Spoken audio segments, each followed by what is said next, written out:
माता पिता। जैसे ही बालक थोड़ा बड़ा होने लग जाए तो वैसे शास्त्र आज्ञा करते हैं, लालयत 5 वर्षाणि 10 वर्षाणि ताड़येत प्राप्ते तु 16 वर्षे पुत्रम मित्र वदाचरेत। 5 वर्ष तक ही लाड़ प्यार करना चाहिए बच्चों को, बस 5 वर्ष 5th बर्थडे जिस दिन आप बनाओ बालक का, उसको गिफ्ट रूप में अपने चरणारविंद दो, लो बेटा आप रोज इनकी सेवा करो। आप ठाकुर जी की सेवा करो पर बच्चों से अपनी सेवा करवाओ। भले ही दर्द ना हो फिर भी को हमारे पैर में बहुत दर्द, चलो थोड़ा दबाओ। अब मजाक में तो बच्चों से बहुत कराते हैं, पर यह करवाना प्रारंभ कीजिए। माता पिता और घर के सब बुजुर्ग लोग बच्चों को अपना महत्व और बड़ों का महत्व क्या होता है यह समझाना प्रारंभ करें।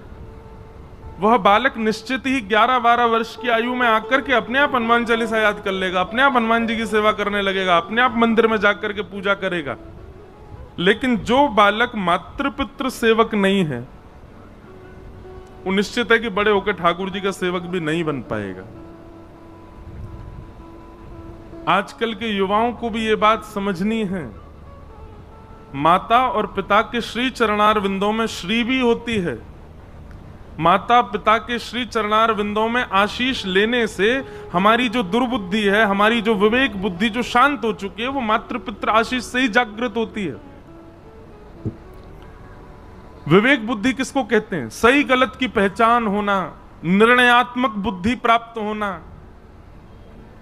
कब कहां क्या एक्शन लेना चाहिए, कब कहां क्या निर्णय लेना चाहिए, कब कहां क्या बोलना चाहिए। जीवन के ऐसे पड़ाव आएंगे कि आप असमंजस में पड़ जाओगे, अब हम क्या करें।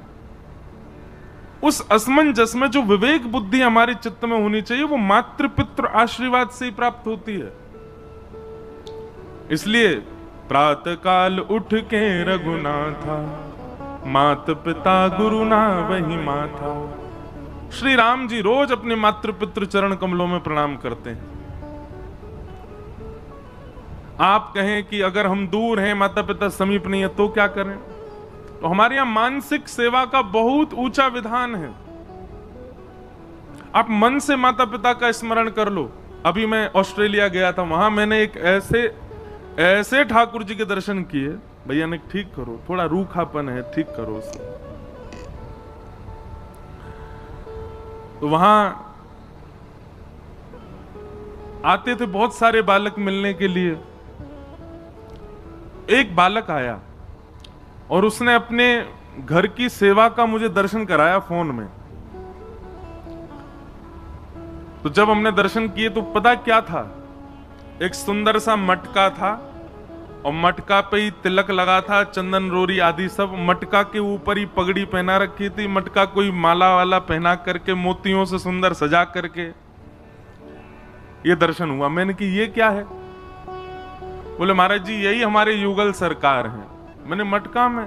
बोले हाँ, आपकी कथा सुनी थी तब एक भाव समझ में आया। एक वृंदावन के एक भक्त की कथा सुनाई थी तो उसमें ये भाव समझ में आया। बोले हमने वृंदावन और ब्रज के जितने भी संत जन हैं सबकी चरण रज या मटका में रखी है और इन्हीं को ही हम अपने श्यामा श्याम मानकर इनकी सेवा नित्य करते हैं।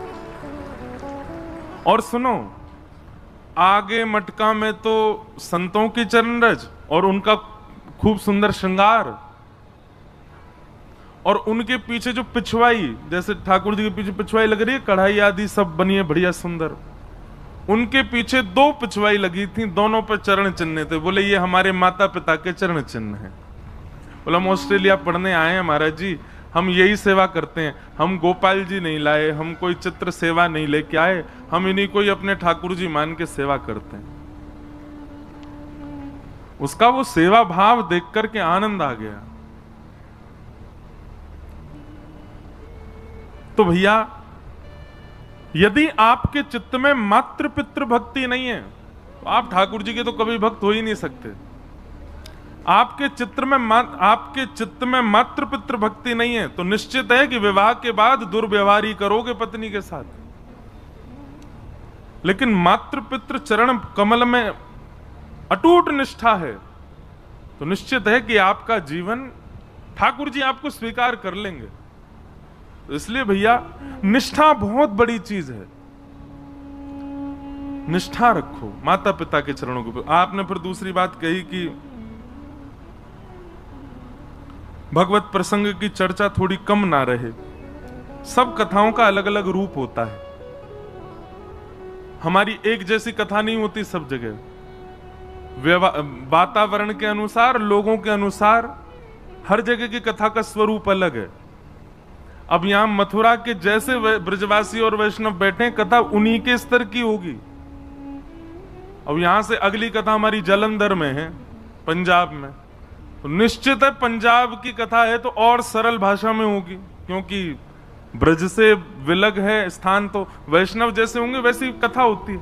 इससे पहले हम जयपुर में कर रहे थे तो वहां की कथा की भाषा शैली अलग थी। तो हर कथा वैसी नहीं होती जैसी आप चाहते हैं। जैसे श्रोताओं का समूह होगा, जैसा वातावरण होगा, वैसी कथा होती है। कहीं कहीं पर एक ही विषय पर ही 7 दिन निकल जाते हो, कहीं कहीं 7 दिन में भी 4 घंटा में भी कम पड़ते, 3.5 घंटा में ही कथा हो जाती है। श्रोता ही ऐसे होते हैं। तो सब जगह का अपना अपना भाव है। फिर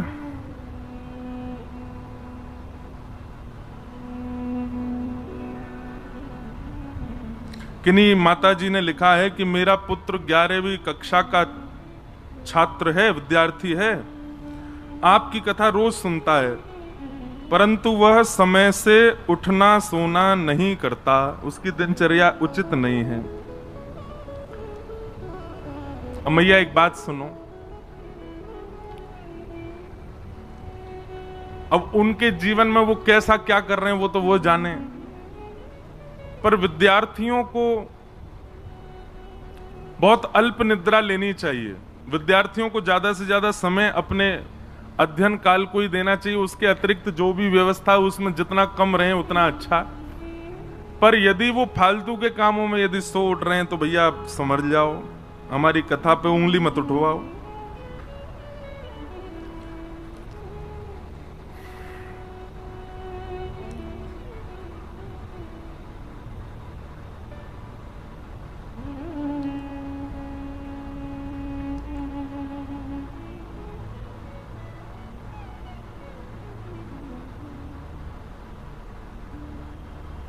किन्हीं का प्रश्न है कि वो गुरु दीक्षा लेना चाहती हैं पर गुरु दीक्षा चाहिए राधा रानी से। अब राधा रानी से कैसे दीक्षा मिले ये बताइए, क्योंकि आपको, आपका भाव है कि आपको स्वर्ग और वैकुंठ की कामना नहीं, आपको तो ब्रज चाहिए। देखो अब किशोरी जी की दीक्षा, ये आपकी भावना है कि आपको किशोरी जी से दीक्षा चाहिए, तो किशोरी जी ने दीक्षा प्रदान की श्री हृदयवंश महाप्रभु को। उनकी परंपरा में आप जहां कहीं भी दीक्षा लोगे तो वो यही माना जाएगा कि किशोरी जी की ही दीक्षा है। अब प्रत्यक्ष आपके लिए किशोरी जी प्रकट हो जाएं और प्रकट होकर दीक्षा दें तो इतनी भक्ति भजन तो शायद नहीं हो हम में। लेकिन यदि आप सुदृढ़ हो जाएं इस भाव पर कि आपको किशोरी जी से ही दीक्षा चाहिए, तो लगो भजन करने, ब्रज का खूब स्मरण करो, ब्रज की खूब सेवा करो, किशोरी जी प्रसन्न होकर आ जाएं तो फिर दीक्षा हो सकती है।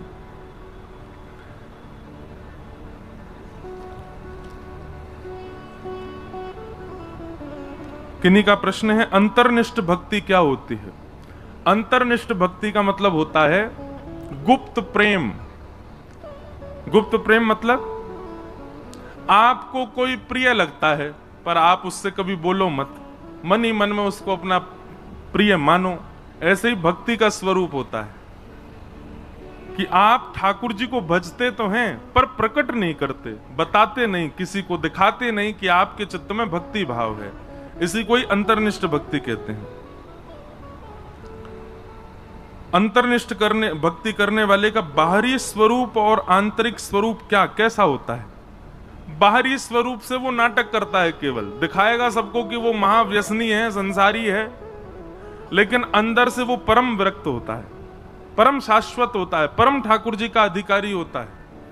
वो बाहर से तो ऐसा दिखाएगा कि वो सामने वाले जैसा ही है, पर अंदर से उसके चित्त में परम प्रेम लक्षणा भक्ति होती है। ये भक्ति करना बहुत मुश्किल है, पर अगर कोई कर जाए तो निश्चित है कि अंतर्निष्ठ भक्ति से भगवत प्राप्ति बहुत सहजता से हो जाती है।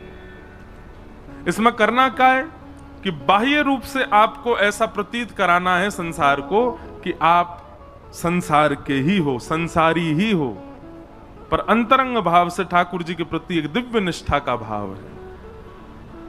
जो वैष्णव भगवान की पहचान को धारण करते हैं तो क्या जब वह अंतर्निष्ठ भक्ति करेगा तो सारे पहचान चिन्ह उतार देने चाहिए। पहचान चिन्ह का मतलब है कंठी माला, तिलक, स्वरूप आदि। वैसे तो स्वरूप त्याग नहीं करना चाहिए, पर इसका एक उदाहरण और इसका एक भाव संतजन ऐसा बताते हैं कि जब अंतर्निष्ठ भक्ति होती है, जब आप प्रकट नहीं करते भक्ति को, अपने चित्त में धारण करते हैं, तो आप तिलक जल का लगाते हैं। जल को हाथ में लेकर के और अपने गुरु मंत्र का नाम लेकर के उसी से तिलक कर देते हैं, तो वह जल का तिलक भी हो गया, किसी को दिखेगा भी नहीं। मूल रूप से अंतर्निष्ठ भक्ति कब की जाती है? जब घर वाले विपक्षी हों। अंतर्निष्ठ भक्ति कब की जाती है? जब पति या फिर पत्नी आपकी भक्ति से परेशान हो, जब आपकी भक्ति का उपहास किया जा रहा हो और आप दुर्बल हैं, आप जा नहीं सकते छोड़ करके उनको। मीराबाई, करमेती बाई जैसा भाव नहीं कि छोड़ के चली गई। आज एक बालक आया मेरे से मिलने सुबह, बड़ी प्रसन्नता में बैठा। मैंने कि काय को मुस्कुरा रहे हो? तो बोला घर वालों ने 20 चप्पल मार के भगा दिया। मैंने काय को? बोलो मैंने कहा कि मुझे वृंदावन रहना है, वहीं रहना है, वहीं रह करके भजन करना है। वो पहले भी आया था तो मुझसे बोला, मैंने कहा नहीं, पहले घर वालों से आज्ञा लेके आओ। तो घर गया तो घर वालों ने तो बेचारे को आज्ञा दी नहीं, निकाल दिया घर से। कितना भयावह कलयुग आ गया है। बेटा रात में पी के आता है, बेटा रात में वैश्यागमन करके आता है, उसको घर वाले नहीं निकालते हैं, लेकिन तिलक लगाता है, हरिनाम संकीर्तन करता है, भजन करता है, कथा सुनने जाता है, तो उसको घर से निकाल देते हैं। ये कलयुग है। अब बेचारा वो वृंदावन में ही कहीं रह करके अपनी पढ़ाई आदि पूरी कर रहे हैं। मैंने कहा चलो, तो ये अंतर्निष्ठ लोगों की बात है।